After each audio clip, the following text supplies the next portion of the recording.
Hello guys, स्वागत है आपका राममान जी के चैनल पर। तो गाइस, जैसा कि आपको पता है, ये हमारी हिस्ट्री की क्लास है। तो आज ये तीसरी क्लास है। तो चलिए चलते हैं क्लास की तरफ। तो दोस्तों, आज हमारा टॉपिक है सिंधु घाटी या हड़प्पा सभ्यता है, जिससे एग्ज़ाम में काफ़ी क्वेश्चन बनते हैं। तो चलिए आज इस टॉपिक को क्लियर करते हैं। तो दोस्तों, सिंधु घाटी या हड़प्पा सभ्यता क्यों बोलते हैं इसे, हड़प्पा सभ्यता या सिंधु घाटी? तो हड़प्पा सभ्यता या सिंधु घाटी सभ्यता को इस नाम से इसलिए जाना जाता है क्योंकि इसके प्रथम अवशेष हड़प्पा नामक स्थान से प्राप्त हुए थे। हड़प्पा सभ्यता या सिंधु घाटी सभ्यता को इस नाम से इसलिए जाना जाता है क्योंकि इसके प्रथम अवशेष हड़प्पा नामक स्थान से प्राप्त हुए थे। आगे है, भारत में प्रागैतिहासिक स्थलों के खोजने का कार्य भारतीय पुरातत्व एवं सर्वेक्षण विभाग करता है। ये आप याद रखेंगे कि भारत में जो प्रागैतिहासिक स्थलों के खोजने का कार्य कौन करता है? भारतीय पुरातत्व एवं सर्वेक्षण विभाग। आगे, भारतीय पुरातत्व विभाग के जन्मदाता कौन है? तो वो है अलेक्जेंडर कनिंघम को माना जाता है। भारतीय पुरातत्व विभाग की स्थापना का श्रेय किसको जाता है? तो वायसराय लॉर्ड कर्जन को प्राप्त है। ये आप याद रखेंगे कि भारतीय पुरातत्व विभाग के जन्मदाता कौन है? Alexander Cunningham. और भारतीय पुरातत्व विभाग की स्थापना का श्रेय वायसराय लॉर्ड कर्जन को प्राप्त है। अब आता है सिंधु घाटी। सिंधु घाटी सभ्यता का काल 2500 ईसा पूर्व से 1750 ईसा पूर्व माना जाता है। क्लियर दोस्तों? सिंधु घाटी जो सभ्यता का काल है वो 2500 ईसा पूर्व से 1750 ईसा पूर्व था।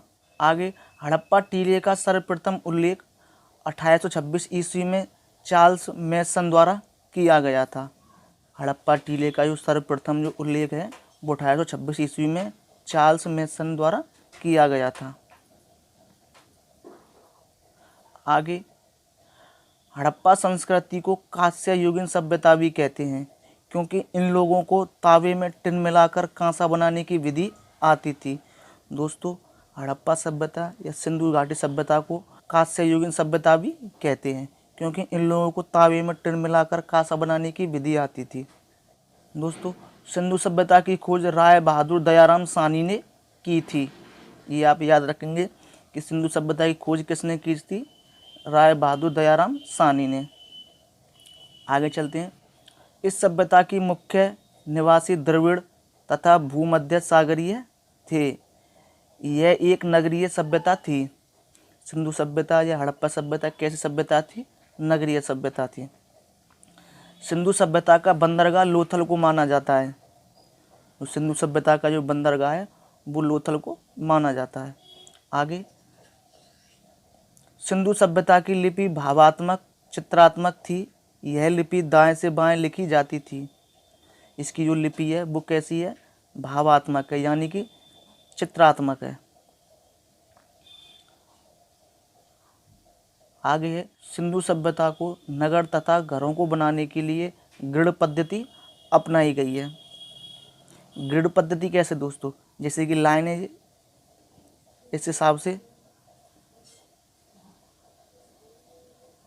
से ये पद्धति अपनाई गई है। सिंधु सभ्यता समाज में मातृ सत्तात्मक मान्यता थी। ये आप याद रखेंगे कि जो सिंधु सभ्यता समाज था वो मातृ सत्तात्मक था। आगे है, मोहनजोदड़ो है, उससे नृत्यकी की एक कांस्य मूर्ति मिली है। ये लोग मिठास के लिए शहद का प्रयोग करते थे। सेंधववासी दशमलव प्रणाली पर आधारित बांटों का प्रयोग करते थे। आगे चलते हैं। लोथल में मिट्टी से निर्मित घोड़े की प्रतिमा प्राप्त हुई है। यहाँ गाय के साक्ष्य नहीं मिले हैं। लोथल से चावल के साक्ष्य भी मिले हैं। सिंधुवासी बतख को अत्यधिक पवित्र मानते थे। नकाशीदार ईंटों के प्रयोग का साक्ष्य कालीबंगन से मिले हैं। जो नकाशीदार ईंटें हैं उनका प्रयोग हुआ है वो साक्ष्य कहाँ से मिले हैं? कालीबंगन से। आगे चलते हैं। जुते हुए खेत के साक्ष्य भी कालीबंगन से मिले हैं। जो जुते हुए खेत के साक्ष्य हैं वो भी कालीबंगन से मिले हैं। सिंधु सभ्यता के प्रमुख स्थल। दोस्तों ये सिंधु सभ्यता के जो प्रमुख स्थल हैं उनको देखते हैं एक नज़र। हड़प्पा, ये कहाँ है? पाकिस्तान में। और किस नदी के तट पर है? रावी नदी। मोहनजोदड़ो, ये भी पाकिस्तान में है, ये सिंधु नदी के तट पर है। चनूदड़ो, पाकिस्तान, ये भी सिंधु नदी। कालीबंगन, राजस्थान, ये घग्गर नदी। लोथल, जो कि गुजरात में है, भोगवा नदी, ये आप याद रखेंगे। रोपड़, पंजाब में, सतलज नदी। आलमगीरपुर, मेरठ, ये हिंडन नदी किनारे है। क्लियर दोस्तों। रंगपुर, गुजरात, मादर नदी के किनारे है। धौलावीरा, गुजरात, मनहार एवं मानसर झील के किनारे है। आगे बनमाली, हरियाणा, रंगोई नदी के किनारे। सुतकागीडोर, पाकिस्तान, दासक नदी के किनारे। आइए फिर से इनको रिपीट कराता हूँ फास्ट। हड़प्पा, पाकिस्तान, रावी नदी। मोहनजोदड़ो, पाकिस्तान, सिंधु नदी। चनूदड़ो, पाकिस्तान, सिंधु नदी। कालीबंगा, राजस्थान, घग्गर नदी। नेक्स्ट है लोथल, गुजरात, भोगवा नदी। रोपड़, पंजाब, सतलज नदी। आलमगीरपुर मेरठ में है जो कि हिंडन नदी के किनारे है। रंगपुर गुजरात में जो कि मादर नदी के किनारे है। धौलावीरा गुजरात में जो कि मनहारी एवं मानस नदी के किनारे। बनमाली हरियाणा में रंगोई नदी के किनारे है। सुतकागीडोर पाकिस्तान जो कि दासक नदी के किनारे है। आगे चलते हैं।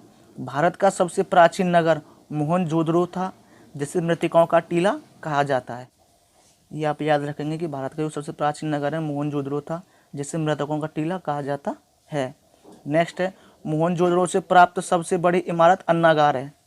जो मोहनजोदड़ो से जो प्राप्त हुई है सबसे बड़ी इमारत वो अन्नागार है। इनकी मुख्य फसल गेहूँ और जौ थी और यह सूती एवं ऊनी वस्त्रों का प्रयोग करते थे। इनकी जो मुख्य फसल थी वो गेहूँ और जौ थी और ये सूती एवं ऊनी वस्त्रों का प्रयोग करते थे। अग्निकुंड लोथल तथा कालीबंगन से प्राप्त हुए हैं। जो अग्निकुंड था वो लोथल और कालीबंगन से प्राप्त हुए हैं। कालीबंगन का अर्थ है काली चूड़ियाँ। जो कालीबंगन का अर्थ है वो काली चूड़ियाँ होता है। मन के बनाने के कारखाने लोथल तथा चनूदड़ो से प्राप्त हुए हैं। जो मन के बनाने के जो कारखाने हैं वो लोथल तथा चनूदड़ो से प्राप्त हुए हैं। हड़प्पा की मोहरों पर एक सिंग वाले पशु का चित्र मिलता है। ये मोहरें स्टेलाइट धातु की बनाई हुई थी। जो हड़प्पा की जो मोहरें हैं उस पर एक सिंग वाले पशु का चित्र मिला है और ये मोहरें स्टेलाइट धातु की बनाई हुई थी। सिंधु सभ्यता के लोग मातृ देवी की पूजा करते थे। जो सिंधु सभ्यता के लोग थे वो मातृ देवी पूजा करते थे और पशुओं में कुवड़ वाले सांड की पूजा करते थे। और जो पशुओं में थे वो कुवड़ वाले सांड की पूजा करते थे। आगे चलते हैं। ये लोग सूती तथा ऊनी वस्तुओं का प्रयोग करते थे तथा मनोरंजन के लिए यह लोग मछली पकड़ना, शिकार करना, पशु पक्षी को आपस में लड़ाना तथा पासा खेलने का प्रयोग करते थे।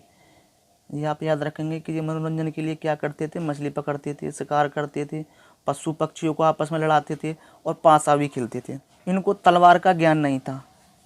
ये लोग तलवार के बारे में नहीं जानते थे और आग में पकी हुई टेरिकोटा कहा जाता था।